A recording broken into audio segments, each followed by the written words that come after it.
به همین منظور این موزه رو اندازی شد. ما سعی کردیم که از اسناد و تجهیزات قدیمی که در طب و طبابت در همدان مورد استفاده قرار می گرفته در عرصه‌های مختلف این وسایل اسناد رو از جاهای مختلف جمع آوری کنیم و اینجا در معرض دید عزیزان قرار بدیم. ما اسنادی رو اینجا داریم که از سالهای 1300 1283 به این طرف جمع آوری شده و یک سری تجهیزات قدیمی که در حوزه هم طب سنتی هم طب نوین قبلا استفاده می شده که ما اینجا الان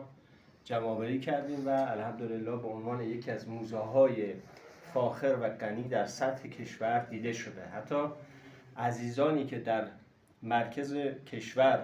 پایتخت موزه ملی پزشکی رو دارن آقای دکتر نمازی بازدید کردن، بسیار براشون قابل توجه و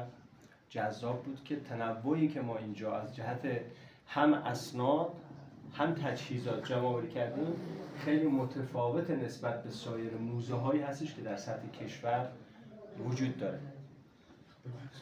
برنامه‌ای که حالا انشالله پیش رو داریم این هستش که توسعه این مجموعه است با رایزنی‌هایی که اتفاق افتاده، جذب خیرین و سرمایه‌گذارها، قرار هستش که انشالله باغ بغل رسید هم خریداری بشه، اینجا اضافه بشه، یک محیطی رو ما فراهم کنیم برای اهل ذوق، هم جوانها که یک محیط پرنشاطی باشه،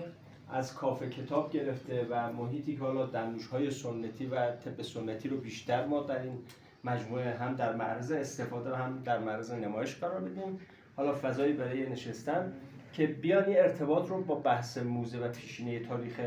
پزشکی خودشون بگیرن. ما در این موزه الان اسنادی داریم، تجهیزاتی داریم و نوشته هایی که به عنوان معرف مفاخر استان همدان در سطح ایران و جهان هست، مثل پروفسور موسیوند که جهانی هستش، مثل یحیی دولتی، ساموئل رهبر و خیلی از عزیزان دیگری که الان حالا توی بازدیدی که به عمل میاد شما بیشتر آشنا میشید که همدان ما جزء استانهایی هستش که مفاخر بسیار ارزشمندی رو در حوزه طب و طبابت داره که انشاءالله شما باهاش آشنا میشین. ما خیلی خوشحال هستیم که امروز میزبان شما عزیزان هستیم و افتخار دادید به ما و در خدمت شما هستیم با افتخار.